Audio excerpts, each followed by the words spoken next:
It's me, thinking out loud. When I first saw the headline about Tesla ending production of the Model S and Model X, my reaction was immediate. That quick, almost reflexive thought, what's happening with Tesla? Because those cars aren't just products, they're symbols.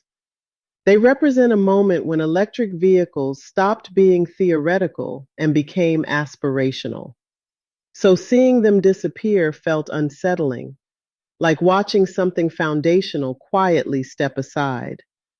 And I think that reaction makes sense. We're conditioned to read endings as warnings. When something familiar goes away, especially something that worked, we assume trouble, decline, a company losing its footing. That's where most people stopped reading. But when I read past the headline, the story changed. What looked like an ending started to look more like a shift, not retreat, redirection. Production capacity wasn't being abandoned, it was being reassigned toward robotics, toward autonomy, toward a future Tesla has been signaling for a while now, even if it hasn't always been loud about it. That's when I realized the surprise wasn't the decision itself. The surprise was how quickly the narrative jumped to alarm before intent was understood. There's a detail that didn't get much attention, but it matters. Tesla isn't dabbling in humanoid robots. They're moving into their third generation. Third generation means iteration. It means learning curves already navigated. It means this isn't a speculative side project born out of hype. You don't quietly arrive at a third version unless something has been underway for years. That detail reframed everything for me. This wasn't about cars becoming obsolete. It was about identity becoming clearer. Now, there's another layer here that complicates the story, and it's worth naming calmly. Elon Musk has been intentionally shifting attention away from traditional EVs and toward a future centered on driverless cars and humanoid robots. And at least right now, those are areas where Tesla doesn't yet have a fully mature business in the way it does with electric vehicles. That matters because it means this move isn't just operational, it's directional.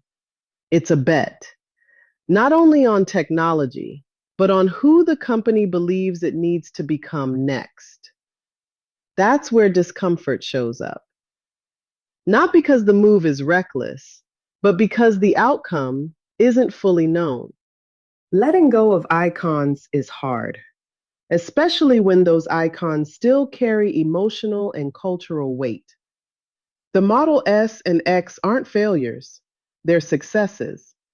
And releasing successful things often feels more unsettling than fixing broken ones.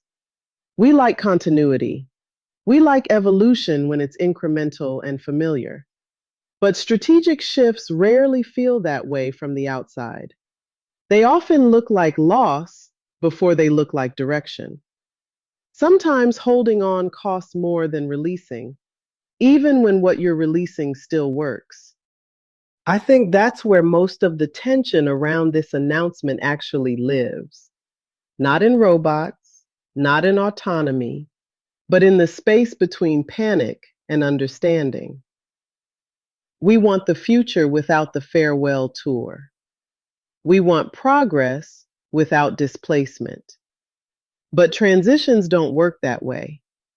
There's always a moment where something ends before the next thing fully arrives. And that gap is uncomfortable, especially when you're watching it in real time. What I appreciated once I slowed down was how quiet this move actually was. No dramatic announcement, no attempt to oversell certainty, just a signal. This is where we're placing our attention next. No guarantees, no polished narrative, just commitment. And maybe that's the moment worth noticing. The pause where you stop asking what's ending and start asking what's being prioritized. Once I sat with it, the headline stopped feeling alarming. It started feeling intentional. And that's usually the difference between reacting to change and actually reading it. I'm still thinking out loud.